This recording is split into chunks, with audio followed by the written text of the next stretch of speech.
Sure. Thank you, Jay, and thank you to everyone and those whom I haven't met. Thanks for joining us. It's a privilege for me to be here. This is a new surrounding. Usually we're in the other conference room. This is the room I remember coming in with my former boss, Mr. Shimkus, to do different editorial board endorsement sessions. So, probably a little more intimidating to me than what the others were. I will tell you it's been a privilege over the last almost 2 years to serve as a member of Congress. It's something that I will be honest, I never thought I would have the opportunity to do, and I just visited some students at the Lawrence Adult Education Center at the Springfield Learning Academy, and part of the reason why I go talk to students is because I want them to know that they too can do what I do. As somebody who grew up in Taylorville, a small town kid who now has the opportunity to follow in the footsteps of people like Abraham Lincoln, who served in this congressional district and parts of it. It's a humbling experience, and it's one I don't take lightly at all. While my 2 years has been, it's been eventful. We've addressed some major issues, but we've also left some major issues that need to be addressed on the table. I campaigned to run for this position in 2012 and sat in your editorial board and talking about the need to work together to govern. I talked about wanting to pass a long-term farm bill that had been caught up in partisan politics. I not only had an opportunity to help write that bill, I helped craft that bill to its completion through the conference committee process. And that's when we have leaders of both parties from both chambers sitting around, Republicans and Democrats, around tables like this and working out our differences. And that's exactly what I thought being a member of Congress was supposed to be about, not just the polarization and not just the partisanship. We also address some infrastructure needs. I still think we have a long way to go in addressing our infrastructure needs. That's why I wanted to get a seat on the Ag Committee for the Farm Bill and the Transportation and Infrastructure Committee so that we could deal with water infrastructure and also our highway infrastructure. And the water infrastructure, many that live in Illinois, we all understand that water infrastructure is crucial to our local economy. 80% of the products that go up and down the Mississippi River are coal and grain. That screams the 13th District of Illinois. My coal mining families that live in my district don't have jobs if there's a threat of low water along the Mississippi River, because Illinois coal is exported to be burned overseas, and they depend upon the water infrastructure so that they can mine coal here in Illinois and feed their families. And we also look at agriculture. Ag has been the bright spot in our economy. Our economy it's been the slowest recovery since World War II. And we've seen the average family wages go down every single year since 2007. We have to do everything we can to make sure that we continue to put the infrastructure in place to keep the bright spot of that economy growing so that we can see that economic growth that we all want. The last 2 years, as I said, has been eventful. And there's so much more to be done. And that's one issue that I just mentioned is the highway reauthorization. Many projects that I've seen to completion here in Springfield are projects that I got to work on the ground floor with the Chamber of Commerce and with local leaders. The MacArthur interchange. It's something that we heard a lot of promises that it was going to bring economic development to Springfield. It was going to revitalize the MacArthur corridor. And I think those promises have been exceeded. And that's what infrastructure can do in communities when the federal government, the state government, and local government works together for a common good. Now, I know you're going to have a lot of questions on a lot of issues, but as somebody who, again, grew up in Taylorville where my kids still attend public school, my daughter is a senior, and she's going to college next year. And with the 9 universities and colleges I have, college affordability is something that's affecting my family as well as tens of thousands of others in my district, if not hundreds of thousands. We need to find a way to work with our universities to make college more affordable, and we need to set policies in place that will continue to do so in Washington. I'm proud to be married to a nurse who works at Memorial Medical Center, who trains other nurses. And I will tell you, the issue that most talk to me about on the street right now is Ebola. And when the nurse in Texas was diagnosed with Ebola, that scared me as a husband of a nurse, that it could be my wife or anybody she trains. And we need, as the federal government and policymakers, to make sure that our local officials are getting what they need from federal officials. And that's why I'm going to be contacting and continuing to reach out to our local medical officials to ensure that they have everything they need from the CDC, and if not, how I can help them get that information. We as Americans need to ensure that our healthcare facilities remain safe for not only the patients, but for those who work there.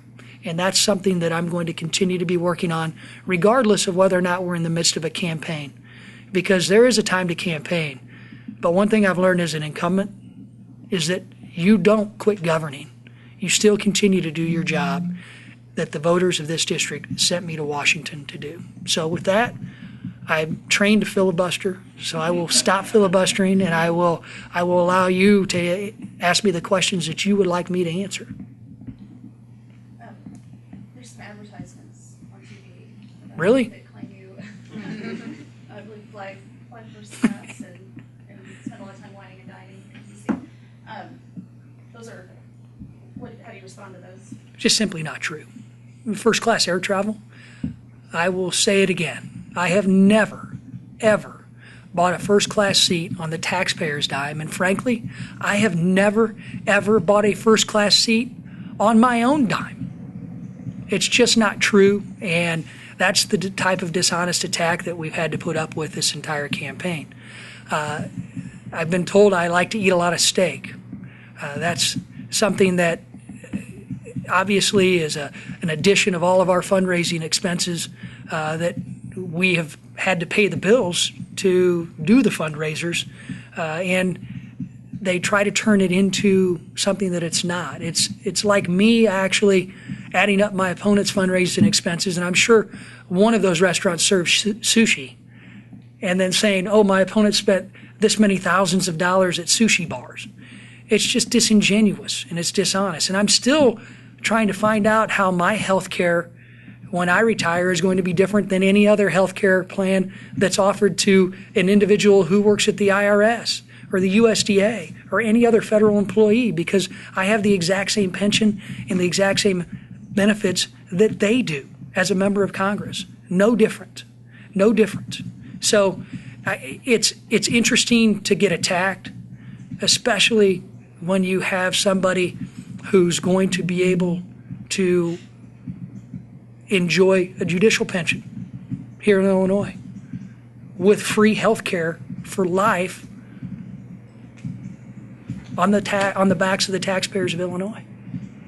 What do you think of that actor that they've got playing you in the plane and in the restaurant? You know who that is? Have you seen the new ad at the gym? Oh yeah, where you're doing the squats. They could have at least had Aaron Schock playing. I mean, come on. But another question, just on the advertising thing. And yes, Aaron, I mean that. Obviously, the ads against you. I mean, I've criticized those, and we've criticized those. You can call Aaron now. But you're advertising, you know, that your opponent is a candidate with homes and all these other places. You've never filed anything technically against her living some other place. Her husband has a house. She says she's always been a resident of Illinois. Aren't your ads also disingenuous by saying she's questioning her residency in Illinois? That's not really a question I can answer. It's a question for my opponent to answer as to why, as an elected judge in Illinois, she signed documents that clearly state that she's a resident of another state. That's nothing I can answer. They have lawyers on their team, three of them, who signed affidavits that said, or whatever, put out statements saying, it was the Missouri form, her husband owned the property, she had to do like a quitclaim deed or something, and so she signed it. That doesn't mean that her kids weren't going to Triad, and that doesn't mean that she wasn't voting in Illinois or working in Illinois. I don't believe my campaign has ever said that. Yeah, but you're spending hundreds of thousands of dollars to make her look like she lives out of state. Bernie, you're completely off base, and this is an issue that wasn't brought up by my campaign. It was brought up in news media outlets. And it's an issue it's an issue that I can't answer. And it's an issue that I think the voters of this district have been interested in finding out the response and finding out the answer from my opponent. So if you object to candidates with houses in other states, do you object to your candidate for governor? That's not the question, Bernie. The question isn't whether or not somebody who has obviously achieved the American dream and can own houses in other states like my opponent does. It's a question of whether or not, as an elected judge and an attorney, that one signs documents that clearly state that they are a resident of another state. And I don't need 3 attorneys to tell me that that's not a question that I can't answer. I didn't sign those documents. You talked earlier a little bit about the partisanship. Mm-hmm. And we've talked about that before. Do you see signs that that's improving? Is it still troubling? Well, Jay, it depends on who you talk to. I've said in this editorial board since becoming a member of Congress that you'd be surprised by the congeniality between members of Congress. As a matter of fact, I'll joke with Steve Israel when I get back to Washington about the ads that he's running against me. Probably in the gym that I'm being criticized of paying my membership to be a member of, as does he. The congeniality also allows people who are willing to get to know not only members of their own party in this House, but also members of the other party to actually be effective. And that's where I think I've done what I said I was going to do in Washington. I was the first freshman to have a bill signed into law. I've actually authored 3 bills that have passed the House by overwhelming margins. One, the Hire More Heroes Act, passed with 1 no vote in the entire House. And I won't tell you that Jerry Nadler was the only guy to vote against it. But I went to go see him on the House floor and asked him, "Are you voting against this?" And he said, "Yes." I said, "Well, okay, I can live with that. It's 1 no vote."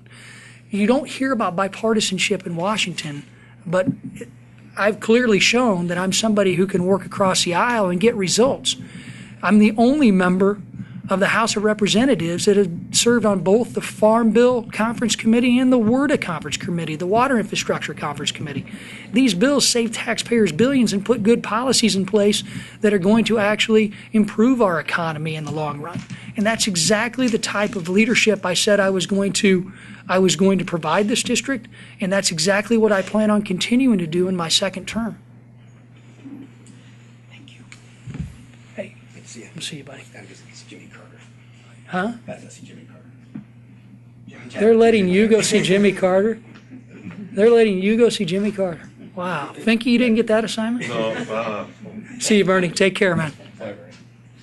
On a bill, what is the country taking the right approach to this?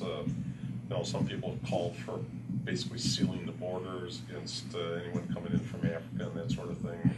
Is that going too far, or are we going far enough? I think that's an option that has to be on the table.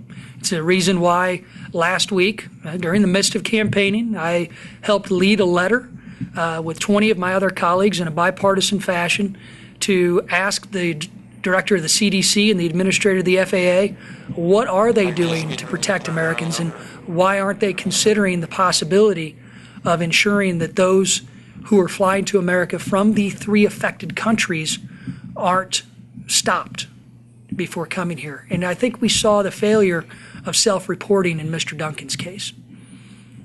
And then we've seen the failure of protocols.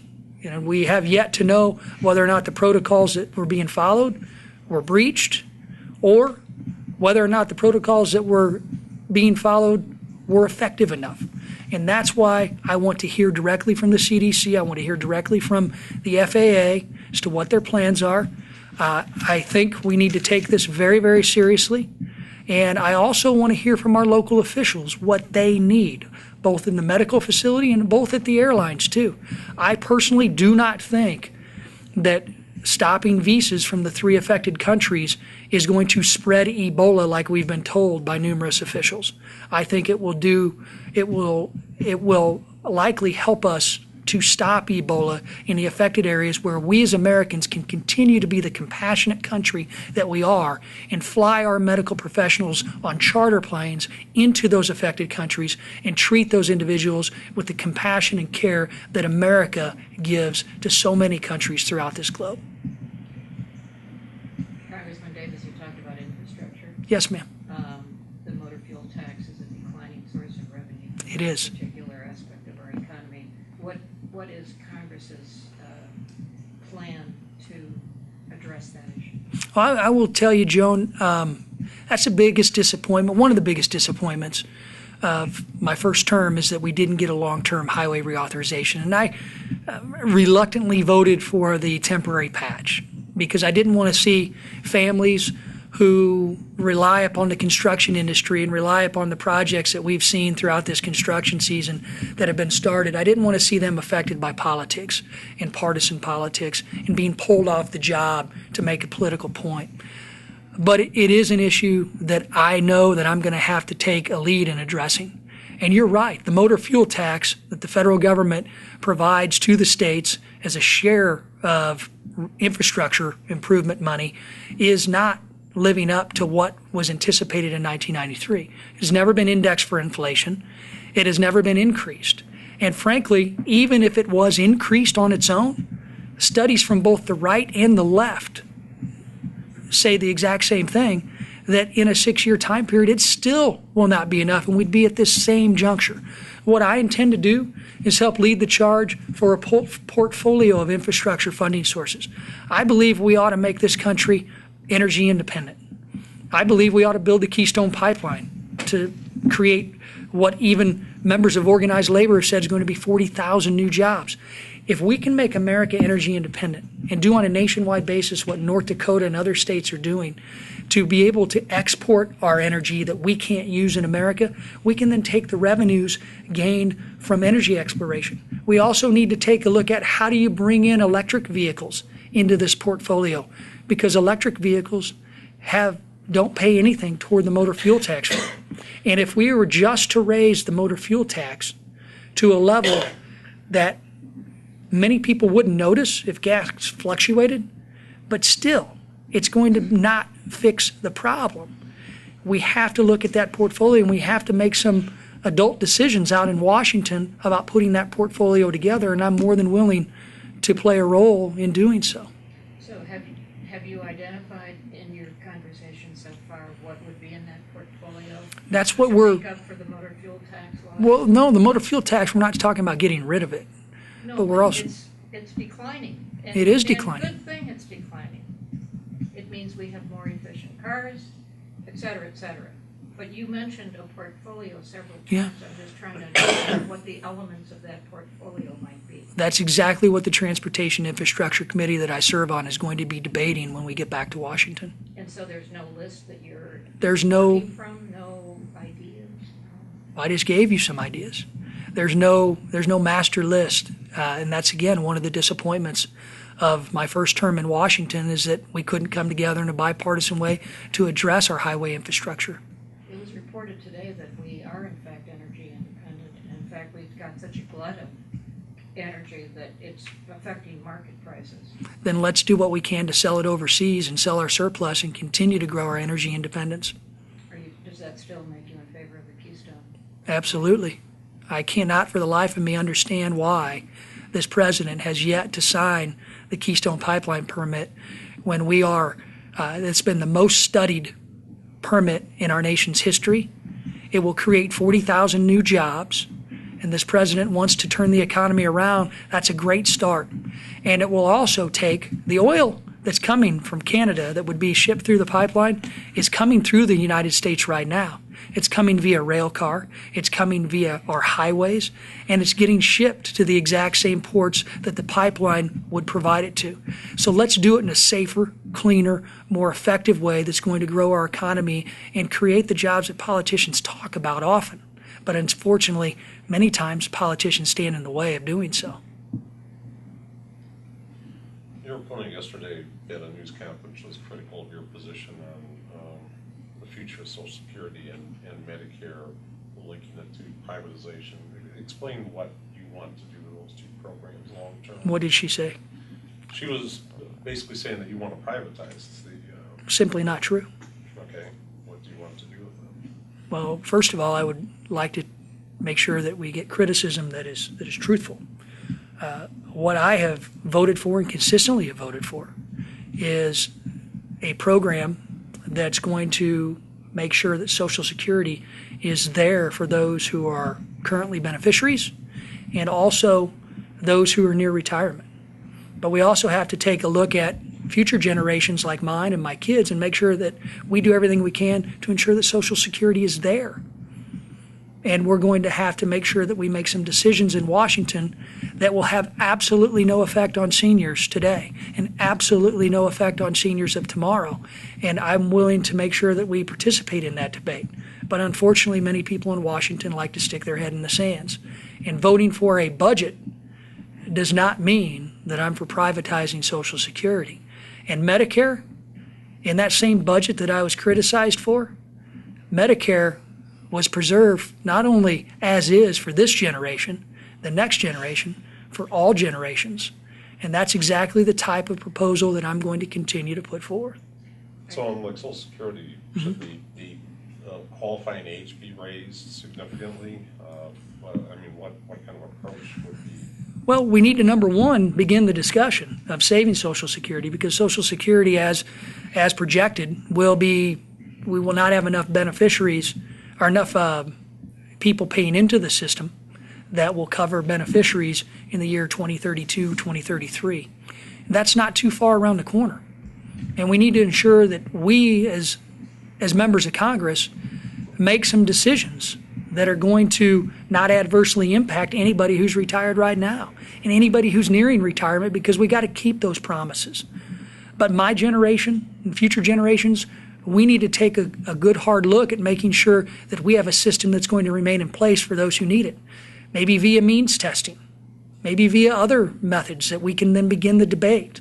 But we need to be grown up and we need to have a debate so that Social Security does not become the issue that politicians are demagogued on each and every political cycle. And Medicare, we need to make sure that we fix Medicare even sooner, because it's expected to go broke in less than 12 years. Now, I remember taking my daughter to school for the first day when she was in kindergarten, which seemed like yesterday. She's graduating. By the time a kindergartner went to school this year, by the time he or she graduates, if nothing is done to save Medicare as we know it, Medicare will be insolvent. And we can't continue to see what Obamacare has done to Medicare, which has provided billions and billions in cuts, just to keep the program afloat. We need to make sure that we have options. That's exactly what my vote has done in the past, and it will make sure that Medicare as we know it today is there for this generation who are using it and who are happy with it, that it's there for future generations too.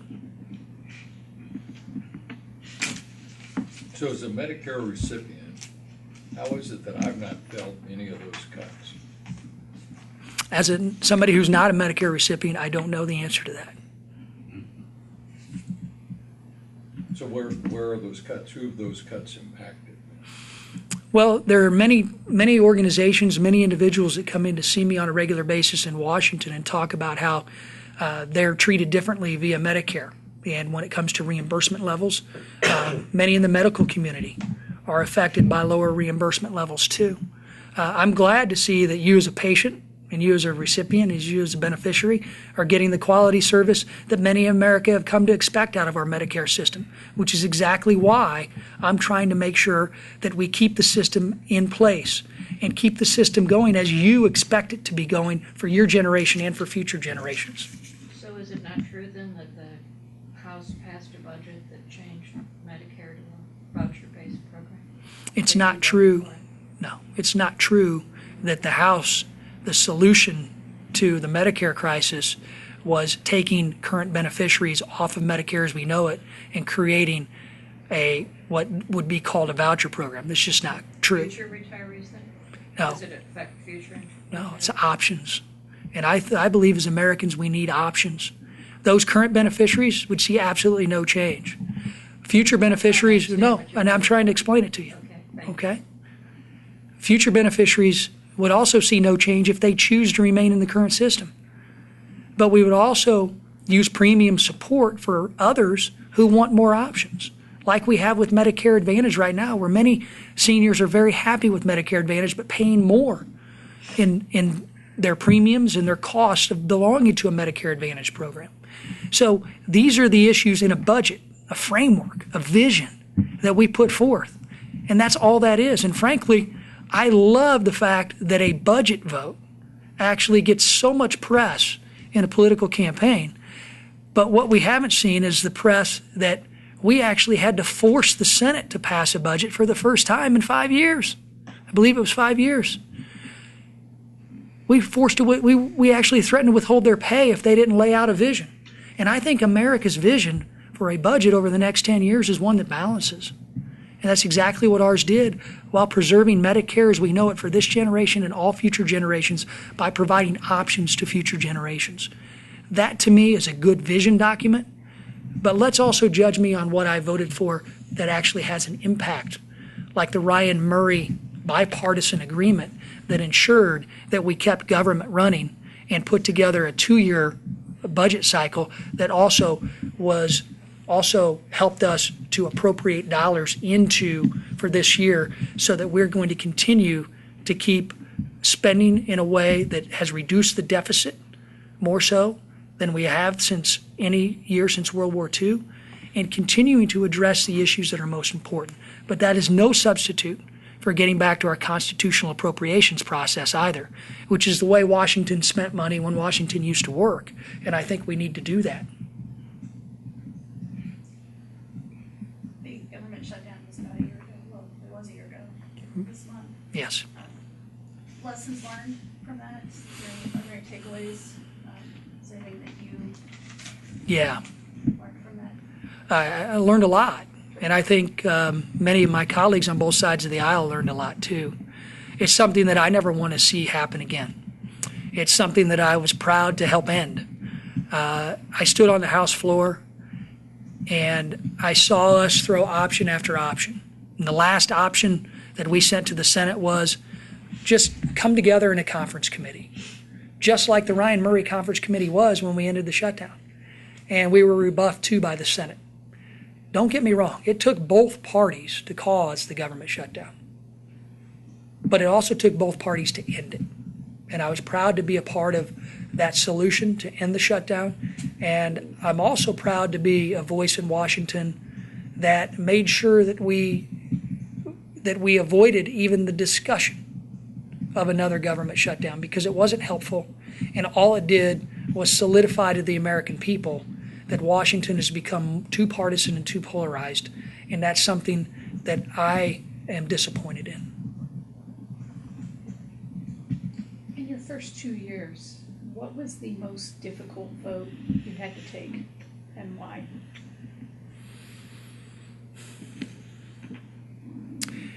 The most difficult vote I had to take and why?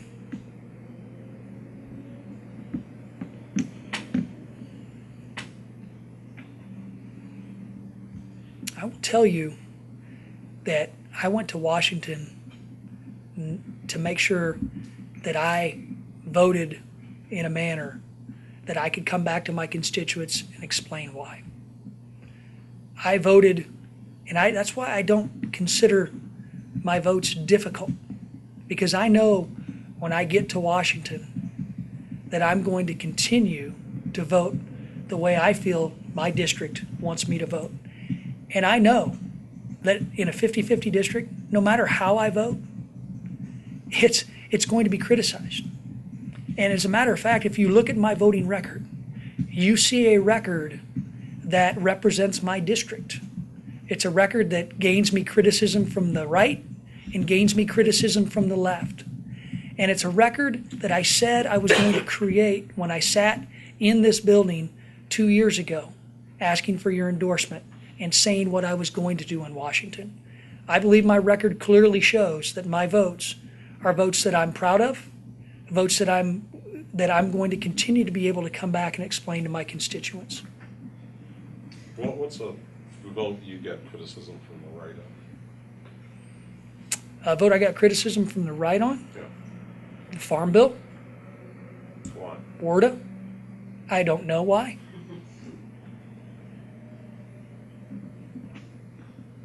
These are bills. The Farm Bill saved $23 billion in mandatory spending. A vote against that bill was a vote to spend $23 billion because it was mandatory spending. It was going to keep going anyway. So I don't, for the life of me, understand why the fiscal conservative vote would be against it. I believe no bill's perfect. And there are times that you've got to sit around a table and you've got to come up with a common sense solution.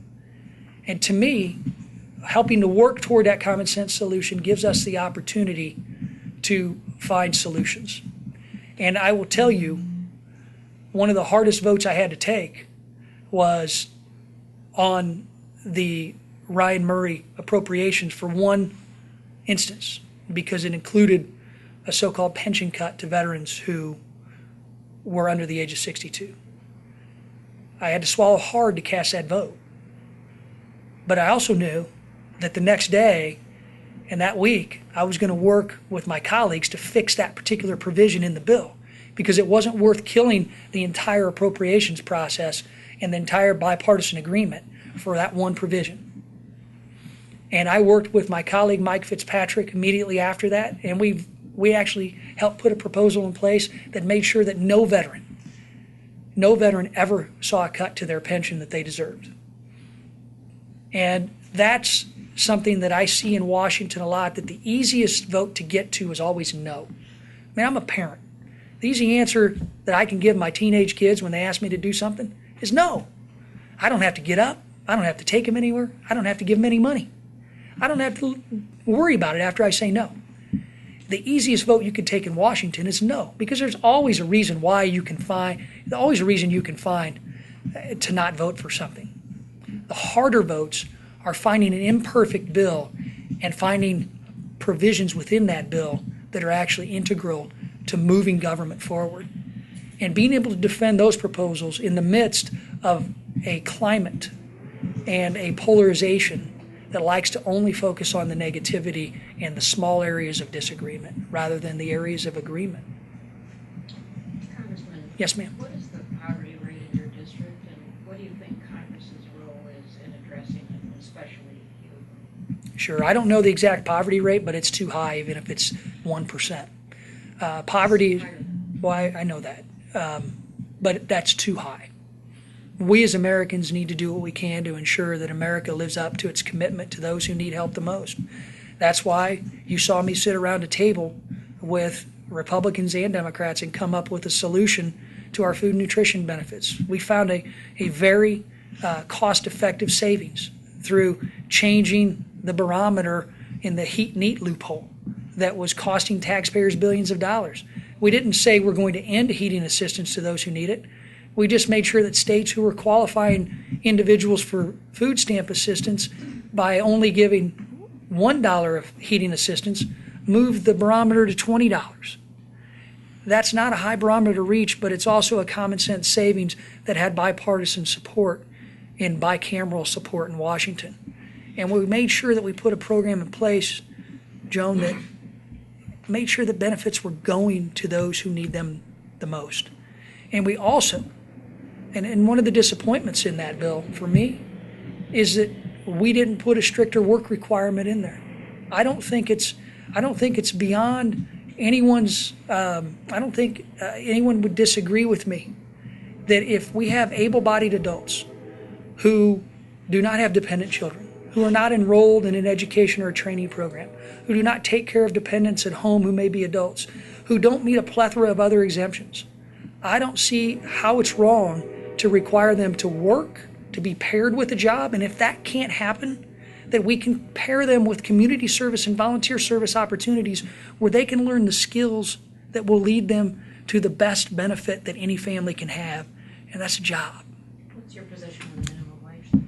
I'm for raising the minimum wage if it's offset by other incentives so that those who employ individuals in the minimum wage don't stop hiring people. The Congressional Budget Office estimates that, and this is not necessarily the most partisan organization, they estimate that 500,000 people are going to lose their jobs if the minimum wage is raised just without any offsets and without any incentives to those employers who employ people in the minimum wage. 500,000 families would lose their minimum wage job. And do you know, as somebody who represents 9 universities and colleges, all you have to do is talk to the president of ISU, talk to Glenn Pichard about the impact that an increase in the minimum wage is going to have on their ability to hire students who are working to pay their own way through school.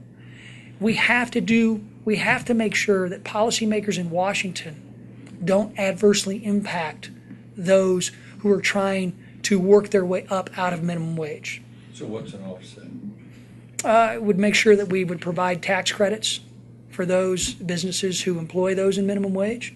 And we can talk about other offsets. We can talk about other solutions. And that's part of the debate. But just simply looking at the Congressional Budget Office, I'm not for making sure that 500,000 families lose their job as projected. It just seems interesting, and corporations are just making money. And as you said earlier, the average family wage has declined since '07. Mm-hmm. So how do we balance that out? What?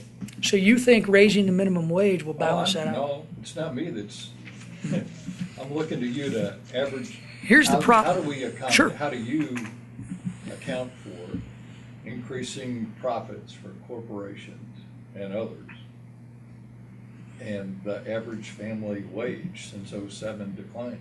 Okay, so that diner down the street here in Springfield is the corporation that's achieving those goals. They're the ones that are going to be affected by an increase in the minimum wage without an offset to their costs. They run a business that is going to be based upon the costs. I know you're trained to filibuster, but could you answer that, please? How do you accommodate the difference?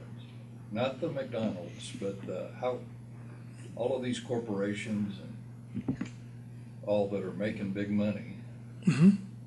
and families aren't. How do you account for that difference? Well, I would like to see more companies start to invest in American workers and invest in American families.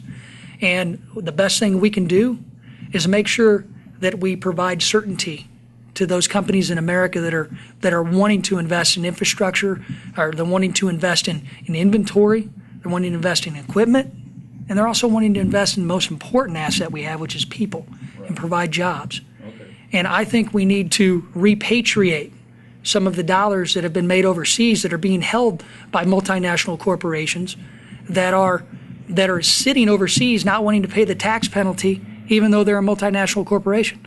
Let's repatriate those and put that money towards infrastructure. That's another possibility in the debate of the infrastructure portfolio that I think has wide bipartisan support. I'm a co-sponsor of a bill with John Delaney, who worked with President Bill Clinton to come up with the idea of creating this opportunity through a repatriation of dollars.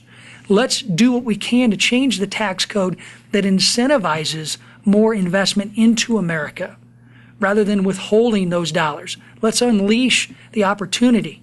I'm somebody who wants to continue to work to make that happen, John. And just raising the minimum wage is not going to affect what you just asked about, because those companies aren't the ones who are hiring people at minimum wage. Right. Frankly, they're not hiring anybody, and that's been the problem with this economy. It's a jobless growth, it's a jobless recovery. So We how have do you- just how as do you many. give them certainty other than with another tax credit? You know? No, you give them certainty by making sure that the tax code, we close the loopholes that politicians like talking about. We actually put a tax reform proposal in place. And you know who blew it up? Republicans and Democrats. It frustrated me. We had people come in from all different organizations and come talk to me about how bad this plan was. Well, I ran for Congress on the need for a fairer, flatter, and simpler tax code.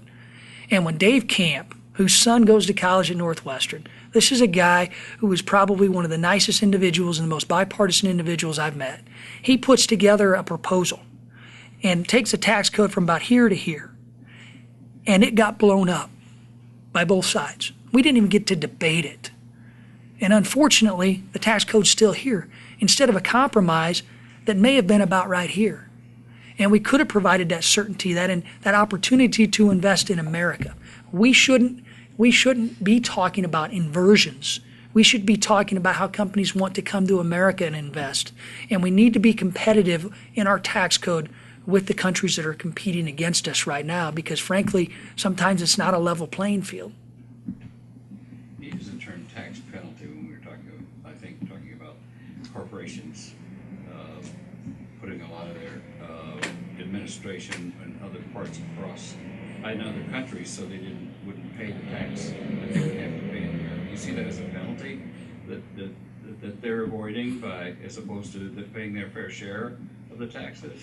I don't understand the tax penalty. I think they're taking advantage of the tax code as written, and the tax code is broken. Well, they're taking advantage of something that they made sure was written on their behalf. Well, I wasn't there, Well, you don't To, have to have been there. The history's there. but that's exactly why I tried to change it. That's exactly why that we need tax reform. That's a single bill that could probably do more to help jumpstart our economy than any other bill that we've passed. And we've passed some pretty good cost savings bills that are going to keep the bright parts of our economy, like agriculture, moving. Now, I don't want to see a tax code that incentivizes corporations, multinational corporations that may not be headquartered here, stopping them from investing in America, in American jobs. And that's exactly what we've seen in this entire economy over the last 7 years. We should be incentivizing investment in America so that investments can be made in American families and American workers. Over the past 2 years, you've met many different constituents, Yeah. and they've shared different stories with you, I'm sure. I'd like to know which one stands out the most to you and how that related to different bills that you've worked on. And on the same hand, I'd also like to know which lobbyists you've met that you didn't necessarily agree with. There are too many to name that I don't necessarily agree with.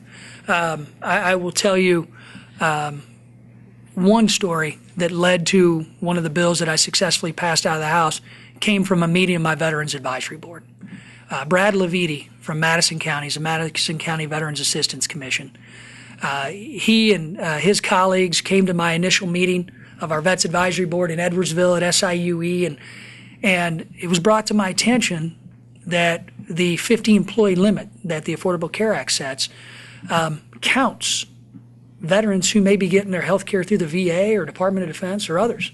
He said, why is that? Why can't we create a program that would incentivize those small businesses to hire our veterans?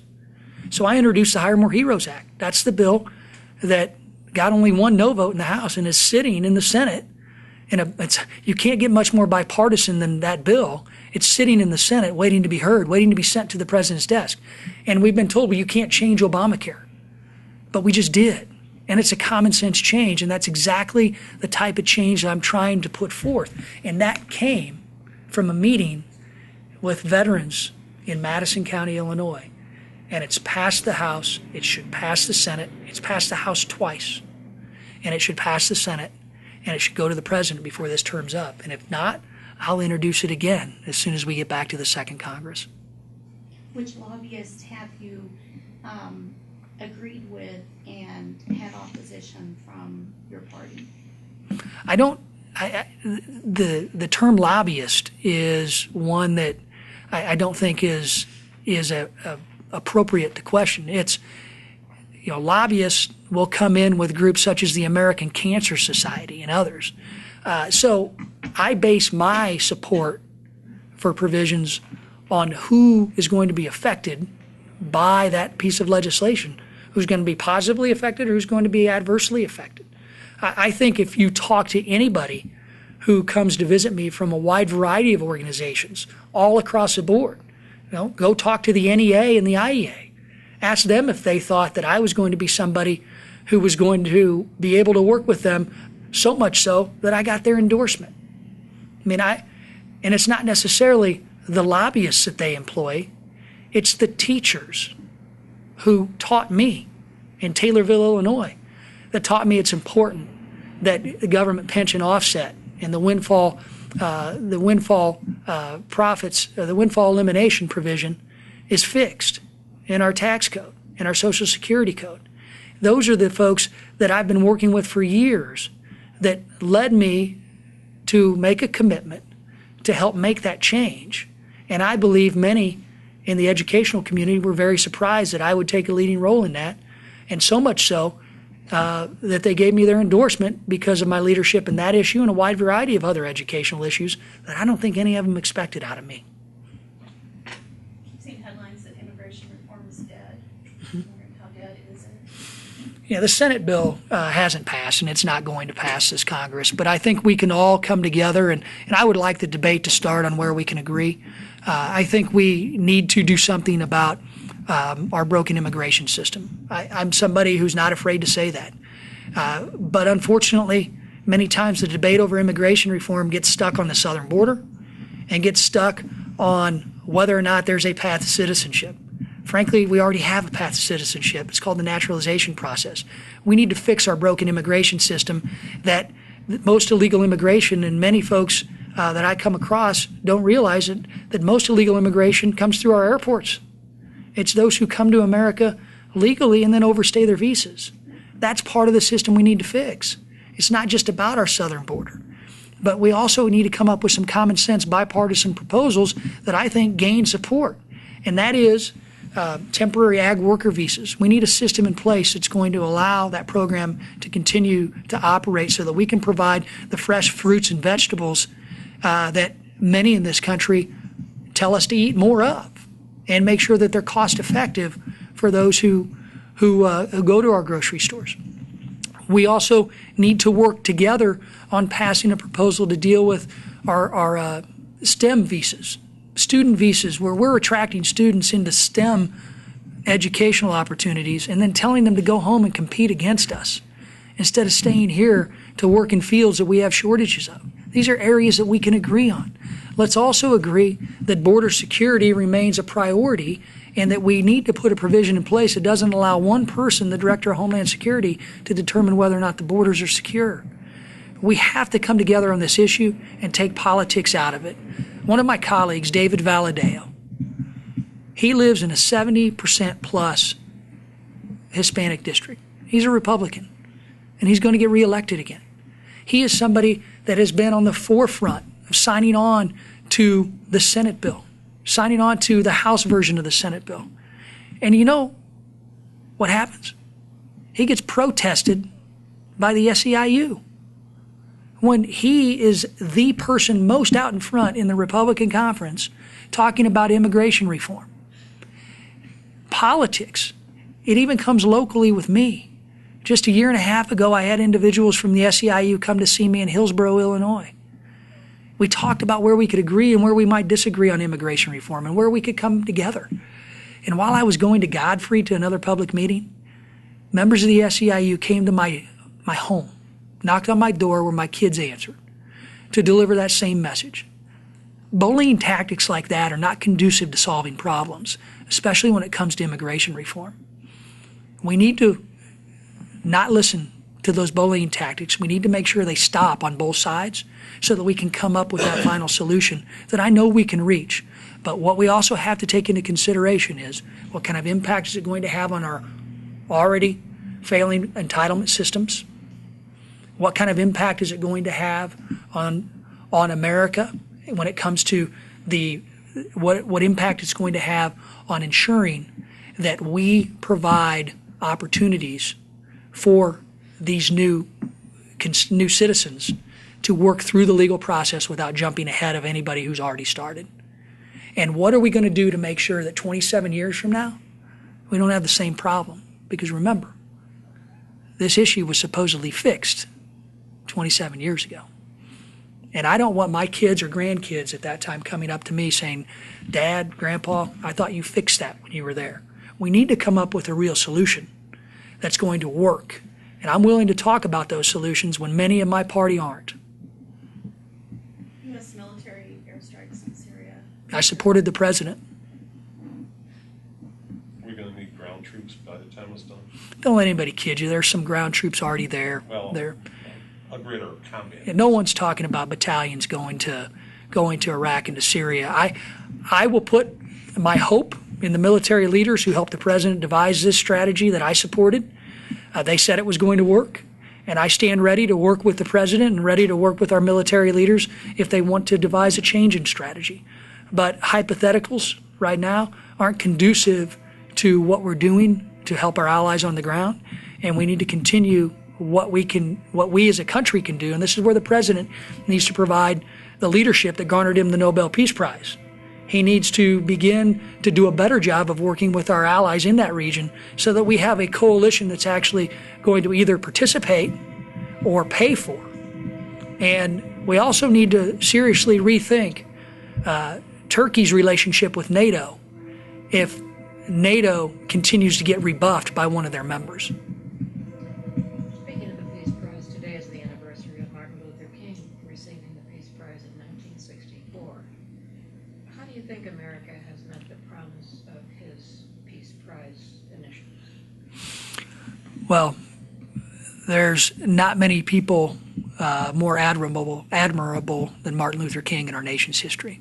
Somebody who died way too young, somebody who meant much more to this country than I think he would have ever imagined when he was doing what he just thought was right. Martin Luther King, I think, would be, I think there are many issues that we still face in America that he would be fighting to change.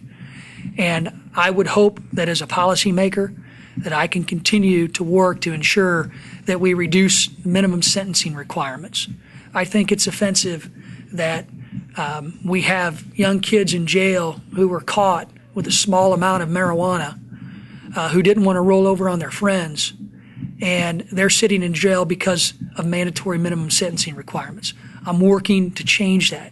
I want to make sure that we do everything we can to help those who have been incarcerated have a better reentry so that we don't have the recidivism rate that we see here in Illinois. These are issues that aren't Republican issues. They're not Democrat issues. These are issues that can be solved by working together and putting the right solutions on the table. And mandatory minimum sentencing is not the right solution. I think history's borne that out, and I think Martin Luther King, if he were here today, would be standing with me on this issue. What do you think about the federal government selling surplus guns, tanks, whatever? And you're talking about the MRAP with Ferguson and others. It's an issue that I will tell you, it surprised me when I saw the MRAP driving down the streets of Ferguson. It's something that we're going to be able to discuss in Washington. I think there's going to be much more scrutiny on the type of equipment that can be given to local law enforcement agencies. But I also don't want to throw the baby out with the bathwater, because it's agencies like the DeWitt County Sheriff's Office. They have a Humvee. I mean, you know what they do? They pull people out of ditches who have slid off the icy roads on the interstate. So there are positive aspects of this program that we can't immediately discard. And those are the types of issues that we're supposed to discuss in Washington. And I'm going to be somebody who stands up and says, let's just not do away with the entire program. Let's make sure if we need to make some changes, we can have an educated and a common sense debate on that issue as to what the final program can look like. But to answer your question, Joan, yeah, I was concerned when I saw it. I think it helped create tension that didn't need to be there. Do you think Sangamon County needs a MRAP? We'll let Sangamon County decide what they need and what they decide to use any piece of equipment for. Do they have one? Yep. What do they use it for? They've used it in one standoff. Yeah, it's at a trailer park. Okay.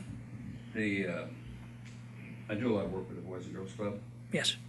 and we had an event there last Saturday where the sheriff's office and Springfield Police and community came together to discuss some of these issues. I was a little alarmed when I pulled up to see, sitting in front of the Boys and Girls Club, one of those military vehicles. And I thought, people are just tone deaf. I mean, what kind of symbolism does that send to the kids who are coming there to try to create some better relationship with the police departments, and what they have to show the kids? They've got a petting zoo in the back with camels, and out front is this big military vehicle, which is not used for chasing speeders on the road, but some other principles. And that's happening all over America. It's not just Ferguson. And so I just think that sends the wrong message, as well as how they're used. And I'm a little concerned that your point of view is to let them buy whatever they want. That's clearly not my response to Joan. That's what you just said. I said we need to make sure that we don't throw the baby out with the bathwater. We don't need to throw out Humvees like the one in DeWitt County because it's military surplus. And we don't need to make sure that the program is completely thrown away, because there are departments like DeWitt County that provide a great service to many constituents who, if my wife was stranded on the road and the DeWitt County Sheriff's Office used a Humvee to pull her car out, I'd be thankful that that program was in place. That's not what I indicated at all. I too had some concern when the MRAP. Probably not a common example, I would suspect, from what we see on the news. Well, and that's in other communities. And that's exactly why I think, have you made your concerns known to the sheriff's office about bringing an MRAP to the Boys and Girls Club? Have you reached out to them? One of the candidates will be here tomorrow, I think. Well, have you, as a member of the Boys and Girls Club, reached out to Sheriff Williamson?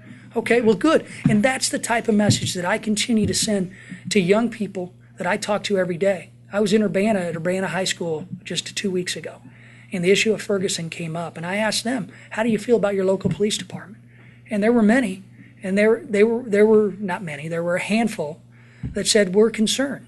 We're afraid of the police department. And I took that opportunity to let them know that they need to have their voices heard.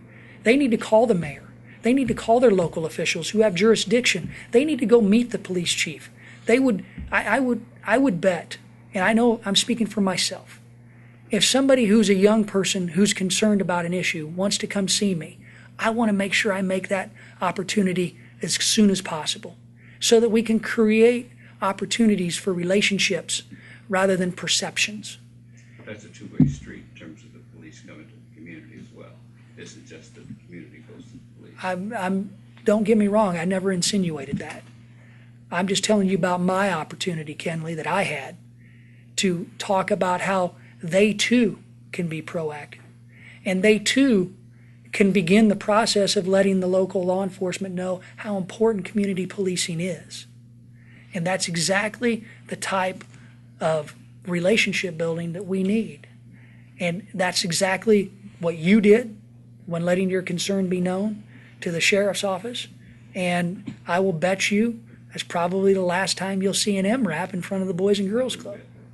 I'll take some of that. Yeah. So tell me a little more about security at the border, because as you pointed out, that seems to be at least an initial stumbling block with any kind of immigration reform. Mm-hmm. So how can we begin to more expansively define security other than building more walls that don't seem to have had the impact that people had hoped for, or drones, or all of the other increased militarization? So what's the solution? I don't know. I'm asking you. What do you hear? I mean, I will tell you that the crisis at the border with the undocumented young adults and young children, unaccompanied minors, it clearly shows that we have a border security issue. We also, as the House, put some effective policies in a bill that we passed last summer that would have dealt with this issue, that would have dealt with the crisis. In that particular crisis, I think shows that we've got to do more before we put into legislation, and it still, again, hasn't been passed out of the Senate, hasn't been sent to the president. If the president declares a federal land along the border, that currently the policies in place don't allow border control agents to even patrol those areas. So we have to have more border security, but we also have to have a process in place that doesn't incentivize individuals and families to make a very tough decision that many families in Central America made. I mean, you think about it, this has got to be the first unaccompanied minor crisis in global history where you had unaccompanied minors leaving countries, going through another country or two and coming to America, and you can't tell me that there's no incentivization for those families to make that decision. I know it's rough in Guatemala. I know it's rough in El Salvador. But we have to make sure that we work with those countries to not allow families to have the incentive to try and send their children unaccompanied or with very bad people on that trek to America. And the saddest part of that issue is we're never going to know how many didn't make it.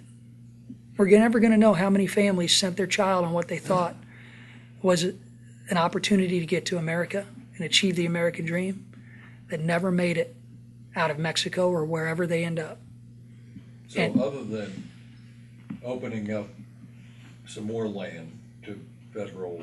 It's using, access, our bill what are also some includes other- allowing the states to use the National Guard to help patrol the border.